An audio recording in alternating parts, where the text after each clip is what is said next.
A Chinese J-16 drops its landing gear and lines up on a U.S. carrier at dawn. Not a flyby. A landing. On USS Valiant. We'll break down the 90 seconds that forced a captain to choose, launch armed intercepts and risk a shootdown, or clear the deck and let a potential defector, and trap, touch steel. You'll see how CIC and the Air Boss moved from routine to crisis, why a single magnesium flare mattered, and how one jet became an intelligence prize or a fuse for a wider war. Before we move on, I'd like to ask you a small favor. If you appreciate this content, please take a second to like this video and subscribe to the channel. Over 98% of you watch the videos without subscribing. It costs you nothing, but it makes a huge difference to us. So, did you click the subscribe button? Great! Thank you so much. Now, back to the video. Helicopter and a fighter jet from the aircraft carrier, the USS Nimitz, crashed separately, only 30 minutes apart. Flipping story out of the South China Sea as a U.S. Navy helicopter and a fighter jet have crashed after assigned to the Battle Cats of Helicopter Maritime Strike Squadron. 73 went down in the water. Why does a hostile fighter drop gear on final toward a U.S. deck? Defection, malfunction, or bait designed to make you fire first? At nautical dawn the ship holds a breath. Launch cycle paused. Yellow shirts stand by the foul line, chocks in hand. Arresting gear reads green across the board, one wire tensioned, 3 at the ready. The E-2D circles overhead, a flying radar picket pulling in a wide cone of data. Meanwhile, CIC rides the scope on a fast mover with gear down and no IFF. Range collapses. The track stays hot. Bearing steady means nose on. Bridge radios go out in both languages. Clear, simple, by the book. No answer. The glide path doesn't budge. Angle of attack looks right for a trap, not a pass. Both crew members successfully ejected and were safely recovered by search and rescue assets assigned to that carrier strike. On live now from Fox, these two separate incidents happening just roughly 30 minutes apart. The U.S. fleet said which is safe and accounted for at this time. The Navy has not released any additional information about weather conditions. Rules of engagement want positive ID and clear hostile intent. But closure shreds the clock. You can burn a second on a call. You can't buy it back. The ship splits the load. Bridge owns deconfliction and hull safety. CIC owns the contact, rules, and threat picture. The Air Boss owns the flight deck. 2 Hornets launch with live ordnance.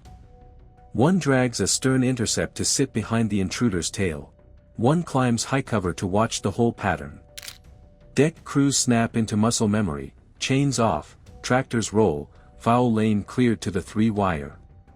Crash and salvage stage the crash cart, foam hose ready, rotors stopped, and cutters primed.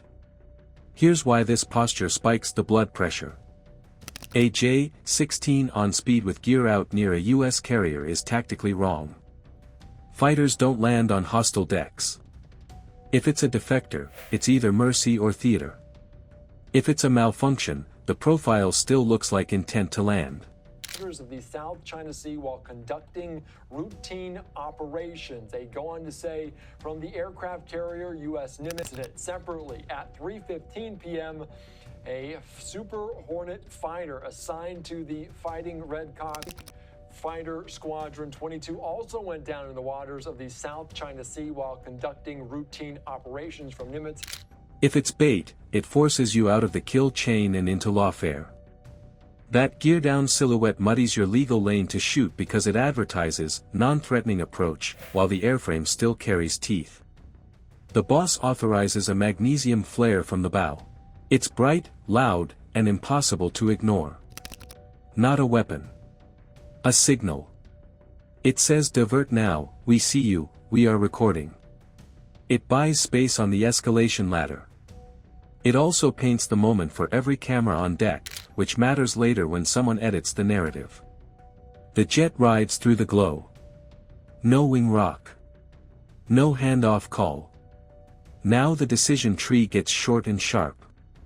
Shoot, you end the approach but risk a Pacific-wide crisis. Shadow and wave off, you try to push him away and accept the collision risk if he ignores you. Clear to catch, you take the aircraft as a controlled threat, hoping the risk yields a data haul, while betting your crew on EOD discipline. Each branch spends a different kind of capital, political, tactical, moral. There are no clean hands. Only consequences. Destroyers shift formation and close the ring. Their sensors search for a second act, missile arcs, sea skimmers, another fast mover. Comms spike with demands to return property. That word lands like an accusation and a claim. On the deck, the LSO voice tightens into short calls. Power. Right for lineup. Hold it. Then the hard call if the nose wanders, wave off, because a bad pass kills sailors before any missile does. The captain holds fire. The deck is clear. The signal turns to cut. The jet hits the 3-wire and the hook bites steel. Engines spool down under armed escort. The pilot is pulled, secured, hands visible, addressed in both languages. A small pouch rides out with him.